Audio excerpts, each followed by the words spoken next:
Hello everyone, उम्मीद करते हैं आप सब बहुत अच्छे होंगे। केवीएस एग्ज़ाम के लिए ईवीएस का यह दूसरा क्लास है। आज का क्लास आपके लिए इम्पॉर्टेंट है क्योंकि इस टॉपिक से प्रीवियस ईयर में बहुत से क्वेश्चन पूछे गए हैं। तो चलिए बिना टाइम गवाए क्लास हम शुरू करते हैं। देखिए, प्रीवियस ईयर में प्रश्न आए हुए भी हैं अक्षांश और देशांतर टॉपिक से।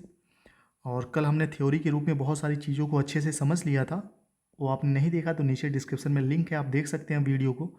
आज एमसीक्यू बचे हुए थे इस टॉपिक से, एमसीक्यू कर लेते हैं। और ये सभी वो प्रश्न हैं जो बहुत बार परीक्षाओं में पूछे जा चुके हैं। तो ध्यान से देखिएगा, देशांतरों की संख्या कितनी है? देशांतरों की कुल संख्या कितनी है? कल के वीडियो में आपको बताया गया था। तो सही आंसर हो जाएगा 360। अक्षांश और देशांतर के बारे में आप एक बार फिर से देख लीजिए। जो पश्चिम से पूरब की ओर खींची गई रेखाएं हैं या कह सकते हैं वृत्त हैं, ये अक्षांश रेखाएं हैं। और एक ध्रुव से दूसरे ध्रुव को मिलाने वाली जो रेखाएं हैं, ये देशांतर रेखाएं कहलाती हैं। तो इन देशांतर रेखाओं की कुल संख्या कितनी है? 360 है। आगे बढ़ते हैं। विषुवत रेखा के समानांतर कल्पित रेखाएं क्या कहलाती हैं?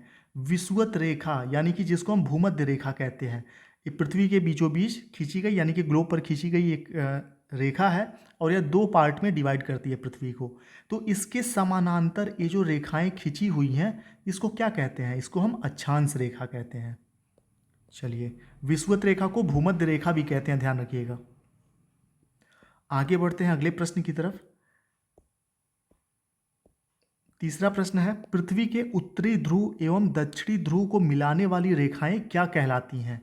तो पृथ्वी के उत्तरी उत्तरी ध्रुव और नीचे दक्षिणी ध्रुव को मिलाने वाली रेखाएं क्या कहलाती हैं? देशांतर रेखाएं कहलाती हैं, ध्यान रखिएगा। ये सभी बेसिक प्रश्न हैं इस टॉपिक से, लेकिन प्रश्न पूछे जाते हैं इस टाइप के। प्रधान मध्याह्न रेखा किस स्थान से होकर गुजरती है? प्रधान मध्याह्न रेखा किस स्थान से होकर गुजरती है? सही आंसर है इसका ग्रीनविच से। अगला प्रश्न है, ग्रीनविच रेखा से क्या तात्पर्य है? ग्रीनविच रेखा से क्या तात्पर्य है? क्वेश्चन नंबर 5 सही आंसर है इसका 0 डिग्री देशांतर। कल मैंने आपको बताया था डिटेल में कि ऐसी एक रेखा है, ठीक है, इसको 0 डिग्री देशांतर रेखा कहा जाता है और इसी को ग्रीनविच रेखा के नाम से भी हम जानते हैं, ठीक है, 0 डिग्री देशांतर। मकर रेखा निम्न में से किस देश से होकर नहीं जाती है? मकर रेखा निम्न में से किस देश से होकर नहीं जाती है? तो इसका सही आंसर हो जाएगा, ध्यान रखिएगा, फिलीपींस, ठीक है। बाकी चिली, अर्जेंटीना, अफ्रीका कल के क्लास में आपको बताया गया था कि यहाँ से गुजरती है। तो कौन से नहीं गुजरती है मकर रेखा? तो फिलीपींस थे से। चलिए आगे आगे बढ़ते हैं। पृथ्वी एक घंटे में कितने देशांतर घूम लेती है? पृथ्वी एक घंटे में कितने देशांतर घूम लेती है? तो सही आंसर इसका हो जाएगा 15 डिग्री। अगला प्रश्न आपके सामने है, दक्षिणी ध्रुव का अक्षांश है। दक्षिणी ध्रुव का अक्षांश क्या है? तो इसका सही आंसर हो जाएगा 90 डिग्री। और यह प्रश्न कई बार आ चुका है। आगे बढ़ते हैं। निम्नलिखित में से किन देशों के समूह से भूमध्य रेखा गुजरती है? किन देशों के समूह से भूमध्य रेखा गुजरती है? कल की क्लास में बहुत डिटेल में मैंने आपको बताया था। सही आंसर इसका हो जाएगा कोलंबिया, केन्या और इंडोनेशिया, बी ऑप्शन। अगला प्रश्न है, देशांतरी दूरी एक घंटे के समयांतराल के बराबर होती है। जो देशांतरी दूरी होती है वह एक घंटे के समयांतराल के बराबर होती है, कितने डिग्री? तो सही आंसर इसका हो जाएगा 15 डिग्री, 15 डिग्री के बराबर। अगला प्रश्न है, कर्क रेखा कहाँ से नहीं गुजरती है? कर्क रेखा कहाँ से नहीं गुजरती है? म्यांमार, नेपाल, बांग्लादेश या चाइना? सही आंसर इसका हो जाएगा नेपाल। कर्क रेखा नेपाल से नहीं गुजरती है। इन टॉपिक के जो भी प्रश्न हैं बहुत ही ध्यान से समझिएगा, क्योंकि लास्ट टाइम 2018 के केवीएस पीआरटी एग्जाम में 3 प्रश्न इस टॉपिक से आए हुए हैं। इस बार भी पूछे जा सकते हैं। जो आपका टॉपिक है आश्रय, ईवीएस में टॉपिक है ना एक आश्रय, तो आश्रय टॉपिक में पृथ्वी से रिलेटेड चीज़ों, यानी कि पृथ्वी हमारा आवास है, ठीक है, जीव जंतुओं का आवास है, तो इससे रिलेटेड चीज़ें जो हैं, जैसे कि अक्षांश देशांतर हो गया, पृथ्वी की गतियाँ हो गई, पृथ्वी के परत हो गए, यहाँ से प्रश्न बनते हैं, जिसमें से अक्षांश देशांतर सबसे महत्वपूर्ण टॉपिक है। तो उत्तरी गोलार्ध में भूधरातल अधिकतम है। सही आंसर हो जाएगा 30 डिग्री नॉर्थ, 40 डिग्री। ठीक है, पहला 30 डिग्री नॉर्थ, 40 डिग्री नॉर्थ। आगे बढ़ते हैं। मानचित्र पर स्थित अक्षांश एवं देशांतर रेखाओं के बारे में निम्नलिखित में से कौन सा कथन सत्य है? मानचित्र पर स्थित अक्षांश देशांतर रेखाओं के बारे में निम्नलिखित में से कौन सा कथन सत्य है? दोनों समानांतर रेखाएं हैं, दोनों एक दूसरे को लंबवत काटती हैं, दोनों ध्रुवों पर मिलती हैं, दोनों भूमध्य रेखा पर मिलती हैं। तो इसका सही आंसर हो जाएगा आपका बी, दोनों एक दूसरे को लंबवत काटती हैं। अक्षांश और देशांतर जो है यह लंबवत काटती हैं, ध्यान दीजिएगा। अगला प्रश्न है, यहाँ पर दिन तथा रात एक समान होती है।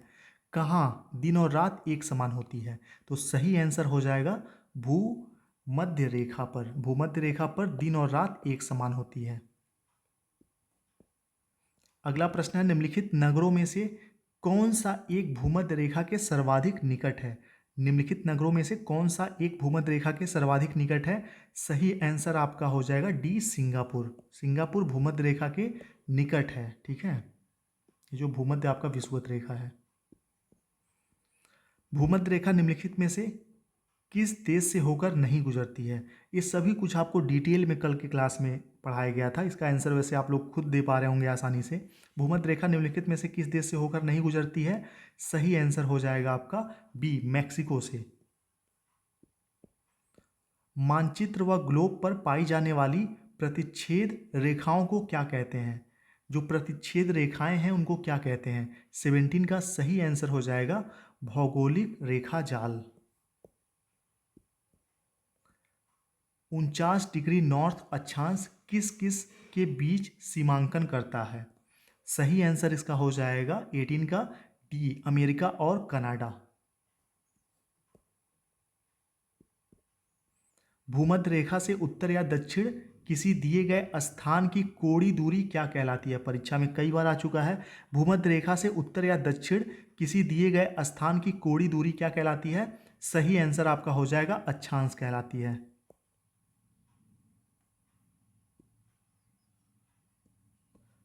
भूमध्य रेखा हो गया या विषुवत रेखा, और ये सब क्या है, इनको अक्षांश। और भूमध्य रेखा भी एक प्रकार से अक्षांश रेखा ही है। ठीक है, अगला प्रश्न है, टॉपिक ऑफ कैंसर निम्न में से क्या है? एक प्रकार की रक्त संबंधी बीमारी, कैंसर की रोकथाम का एक वैज्ञानिक उपकरण, 23.5 डिग्री उत्तरी अक्षांश रेखा या 23.5 डिग्री दक्षिणी अक्षांश रेखा। जो कर्क रेखा है वह क्या है? तो 20वें का सही आंसर हो जाएगा 23.5 डिग्री उत्तरी अक्षांश रेखा। देखिए, यह हो गया हमारा ग्लोब, यह हो गया भूमध्य रेखा। भूमध्य रेखा के ऊपर 23.5 डिग्री, ठीक है, उत्तरी उत्तरी अक्षांश रेखा जो है ये कहलाती है कर्क रेखा। और इससे नीचे जो 23.5 डिग्री है दक्षिणी अक्षांश रेखा, इसको हम कहते हैं मकर रेखा। यह ऊपर वाला कर्क हो जाएगा और नीचे वाला मकर। ध्रुवों की तरफ जाने पर अक्षांश रेखाओं के व्यास की प्रकृति कैसी होती है? ध्रुवों की तरफ जाने पर अक्षांश रेखाओं की व्यास की प्रकृति कैसी होती है?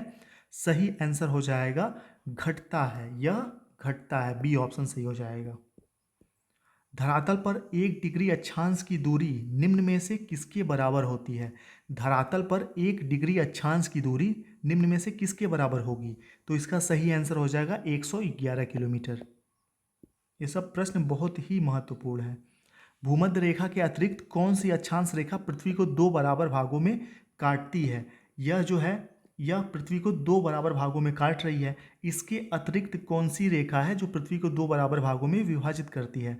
सही आंसर हो जाएगा ऐसी कोई रेखा है ही नहीं। ठीक है, कोई भी रेखा ऐसी नहीं है, ध्यान रखिएगा, कंफ्यूज करने के लिए ऐसे प्रश्न दिए जाते हैं। मकर रेखा अथवा 23.5 डिग्री दक्षिणी अक्षांश वृत्त निम्नलिखित में से कहाँ से होकर गुजरती है? जिम्बाब्वे, मालागासी, भारत या ग्रीनलैंड? सही आंसर हो जाएगा इसका मालागासी। देखिए, आपके ईवीएस में जो भी टॉपिक दिए गए हैं वह क्लास 1 से 5th क्लास तक के हैं, लेकिन इन प्रश्नों का जो कठिनाई स्तर होगा 12th लेवल का होगा। और 12th लेवल को होगा, इसलिए इस टाइप के प्रश्न पूछे जाएंगे आपसे, ठीक है। और आपके सिलेबस में जो आश्रय टॉपिक है, फिर से मैं बता दूं, आश्रय टॉपिक के अंतर्गत आपको यही अक्षांश, देशांतर, पृथ्वी की गतियां, पृथ्वी के परत, ये सब पढ़ने हैं, ध्यान रखिएगा। वह काल्पनिक रेखा जो पृथ्वी को दो बराबर भागों में बांटती है क्या कहलाती है? वह कहलाती है भूमध्य रेखा या विषुवत रेखा। इसी को विषुवत रेखा भी कहते हैं। 25वें का पहला सही हो जाएगा। अगला प्रश्न आपके सामने है, अक्षांश भूपृष्ठ पर भूमध्य रेखा के उत्तर या दक्षिण एक बिंदु की कोणीय दूरी है जो क्या कहलाती है? पृथ्वी के केंद्र से मापी जाती है, भूमध्य रेखा से मापी जाती है, कर्क या मकर रेखा, या ध्रुवों से मापी जाती है। तो इसका सही आंसर हो जाएगा भूमध्य रेखा से मापी जाती है। अगला प्रश्न है, दोनों ध्रुवों को जोड़ने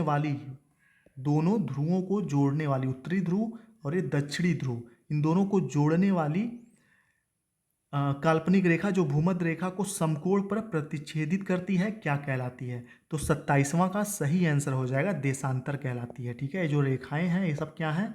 देशांतर हैं। और एक चीज़ और ध्यान रखिएगा, जो देशांतर रेखाएं हैं ये ऊपर से नीचे की तरफ आने वाली, ठीक है, ये रेखाएं हैं, लेकिन ये जो पश्चिम से पूरब की तरफ जाने वाली रेखाएं हैं, यह रेखाएं अक्षांश रेखाएं रेखा नहीं होती हैं, वृत्त होती हैं, जो यहाँ से ऐसे होते हुए ऐसे वापस घूम के आ जाती है, ठीक है। दो देशांतर रेखाओं के बीच की दूरी निम्न में से किस नाम से जानी जाती है? दो देशांतर रेखाओं के बीच की दूरी निम्न में से किस नाम से जानी जाती है? सही आंसर इसका हो जाएगा आपका गोरे, बी ऑप्शन। एक देशांतर से दूसरे देशांतर के बीच कितना समयांतराल होता है? एक देशांतर से दूसरे देशांतर के बीच कितना समयांतराल होता है? तो सही आंसर हो जाएगा 4 मिनट का। एक देशांतर से दूसरे देशांतर के बीच कितना समयांतराल होता है? सेम प्रश्न आ गया यहाँ। चलिए आगे बढ़ते हैं। पृथ्वी पर सबसे उच्चतम तापक्रम रिकॉर्ड किए जाते हैं।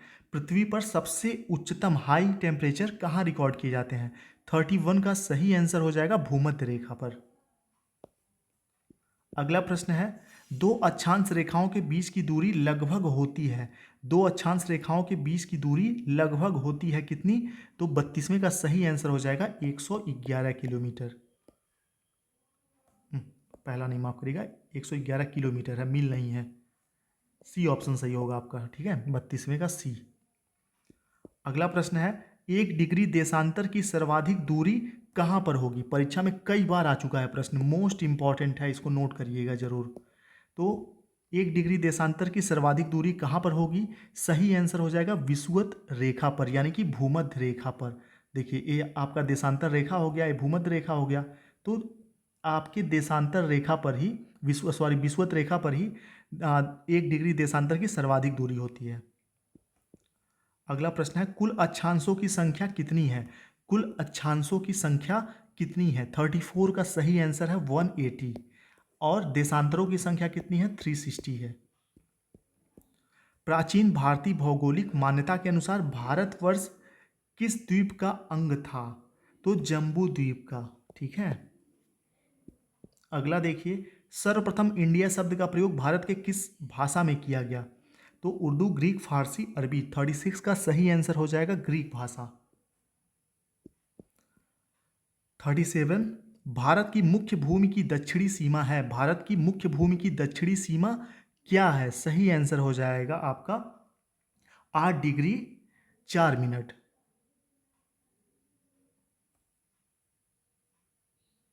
चलिए आगे बढ़ते हैं। 37 का सी सही होगा, 8 डिग्री 4 मिनट उत्तरी अक्षांश।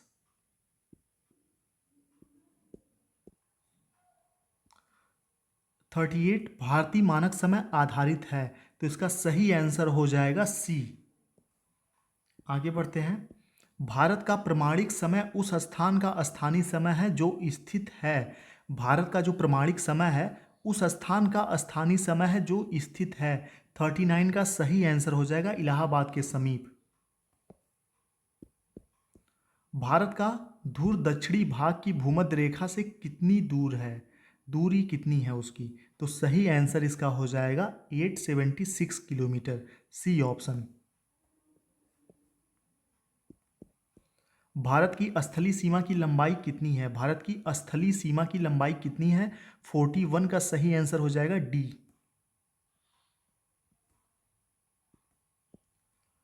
भारत की उत्तर से दक्षिण तक की लंबाई कितनी है? भारत की उत्तर से दक्षिण तक की लंबाई कितनी है?